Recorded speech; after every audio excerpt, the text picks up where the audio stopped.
Yeah, my name is Daniel Lee. I'm the Senior Vice President and Banking Manager at Hanmi Bank.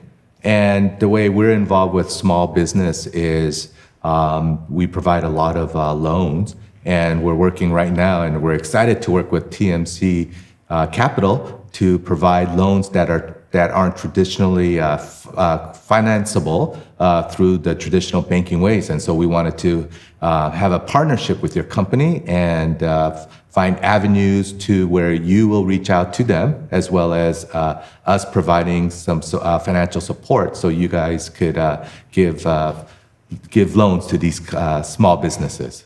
Yeah, I'm sure a lot of us, especially myself being a Korean American, we immigrated to the States, and a lot of us started small businesses just because there were potentially language barriers, or our parents came a little later on in their life, and so a small business was a lot easier to get into instead of the corporate world and so forth. So even my parents, they ran a car stereo shop for 20 plus years.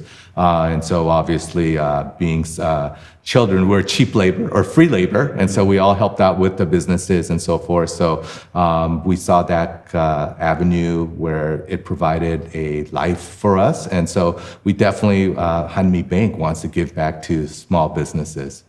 Obviously, small businesses, just like, let's say, large businesses, they have to understand what the risks are. Obviously, there's a lot of different kind of risk. And so we will, let's say, provide line of credits. Line of credits are typically just like your credit card. Use it for when there's a shortage of cash flow and so forth, and provide other kind of financing, hopefully to help them. But as well as, I think one thing that a lot of small businesses are afraid of is, hey, it's hard to approach a banker. And so hopefully through these webinars or these opportunities that they will be able to, let's say, provide the proper documentation and not be as afraid or intimidated to talk to your local banks to get some financial advice, as well as, hey, what do I need to prepare myself to get additional financing or a certain type of financing? And there's always, we're out there to hopefully show that, hey, we are supportive instead of always feel like, hey, we are there to make it difficult for you. Yeah. Risk management, that's I guess the easiest way to explain it is risk management is try to think of things that might potentially disrupt your normal course of business, or things that might come in the way where you would have to act based upon what has happened or transpired. Typically, I guess risk management, at least my understanding is you could categorize into several topics. One is obviously the human environment. There could always be with your employees, there could be death, sickness, death, fraud, sometimes even, they're unmotivated or so forth. Another type of risk that a lot of businesses come into are the equipment or IT risk. Nowadays, especially like you said, with the ever-changing environment, just to be tech savvy or just to be able to find backups in case there's some glitches. How are you going to be able to continue your business with the technology ever changing and so forth? I think the biggest risk, obviously, where a lot of businesses need to adapt quickly is competition, market risk, right?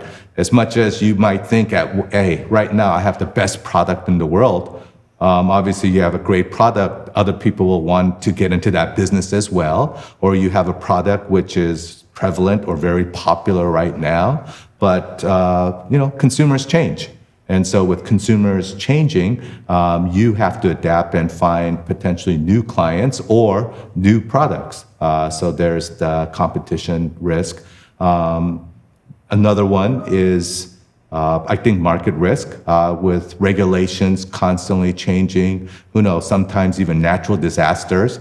I know California, so far we're lucky in that sense, but you read a lot about the flooding that's happening around the nation, and so there is natural disaster risk and so forth. And finally, I know that a lot of businesses probably don't think of this as a risk, but I think even personal risk. Personal risk. I know my parents ran a business for a while, but sometimes, simple as life gets in the way, right?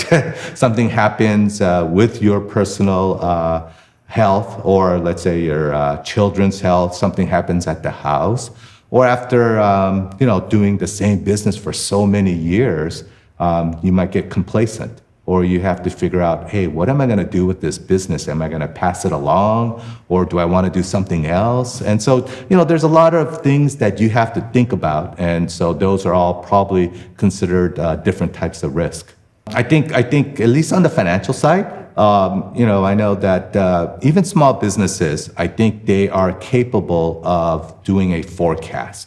For instance, hey, I know what I've done, let's say, year over year. So I could at least compare it. Hey, compared to, let's say, 21 to 2020, or even going forward to 2022, how am I doing compared to the prior years? Am I looking at the seasonality? And instead of looking at it in terms of year over year, you could look at it in terms of even month to month. You could talk about, hey, like I said, about your products. Is this product still popular? Should I, expand my products, my suppliers? Am I getting the best price possible? Do I need to find a different vendor these days? I think everyone knows. I mean, you go to, everywhere, costs have been going up. And so, are you gonna sit back and say, hey, I'm just gonna pay that extra whatever it costs, or I'm gonna find someone else who's possibly cheaper and so forth?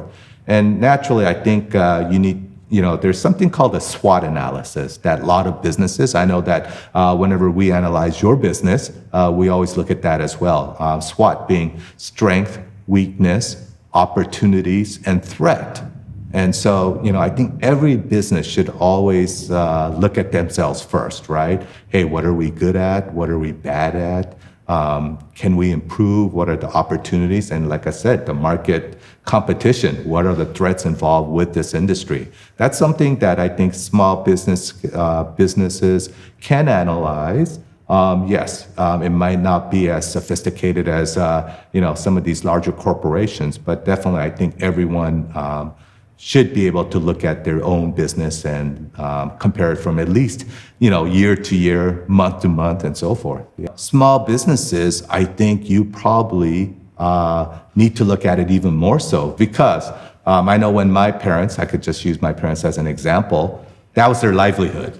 So if the business goes bad, I'm sure we couldn't pay the mortgage, rent, eat less, or who knows. And so no matter how small your business, unless you have so much quote unquote capital or money already set aside, you should analyze it. And I don't think anyone ever wants to be complacent or feel like, hey, my business is just good enough as is. And even if you think that, again, market volatility, and if the market changes, what am I going to do? So definitely, there's no such thing as my business, hey, I'm only doing it by myself, and I don't need to worry about anything else. I live in my own world. No, that's not how the world operates these days, yeah. My parents, they did car stereos during the 80s into, I think, early 2000s. And so, my dad being an electrical engineer from Korea, he came here, worked in a company, but, he wanted to run his own business. I think a lot of people want to be a business owner, be the boss. And so he did us, the car stereo business. And that was especially during the time when maybe you're not young enough, but back then all the cars had cassette tapes. And so they moved on into CDs. And so it was perfect opportunity for him where he started installing CDs because people had older cars and they wanted to now move on to the newer technology and so forth, as well as during the 90s, especially the boom boxes, the 80s and 90s having a lot of bass and so forth. They're showing off your sound system was a big deal. And so he was able to evolve and capture that market. Unfortunately, nowadays all cars have at least I think every car has a decent sound system nowadays, and moving on to, Bluetooth and working directly with your phone and so forth. So later on, we had to close the business, and so there was no transition, but that was just a prime example of just seeing how technology or staying with the market, understanding the market, threats and so forth. I joined Hanmi Bank, just to share a little bit about history of Hanmi Bank. We started in 92, by a few of the community business owners. They wanted to find a bank that could help the community, especially it was started by, Korean business owners. And so that was the main focus when they first started. And Hanmi Bank was very well known, I think, especially during the LA riots in the early 90s, where our president back then decided, yes, it's important, obviously, as a bank, to make sure we get paid, but we want to help the community. So they freely gave money to all the business owners who were heavily affected during the LA riot, just like I'm sure that's the same, vision for your company as well, to help the small businesses. And so, there's a lot of larger, regional banks, that's always trying to help out, the community and so forth. But I definitely believe that Hanmi Bank had that vision from the beginning and still does. And that's why, this year we're going to be celebrating, or are celebrating our 40th year anniversary.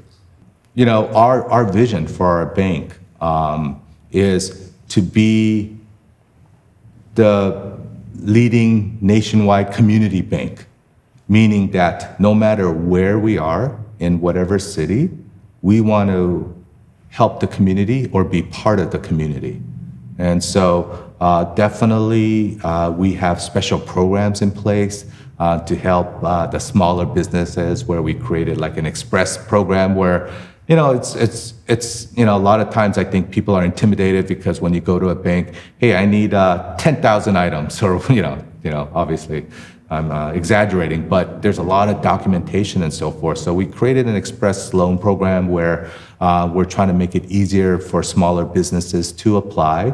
And, we have these, underwriting centers where they could approach us and ask questions and so forth. And if we can't provide services, we will work with, TMC and provide financing so that you could reach out as well. So we definitely want to be out there in the community, make a difference in the community, and especially, that we're approachable and so forth. So, yeah, community is very important for Hanmi Bank and myself.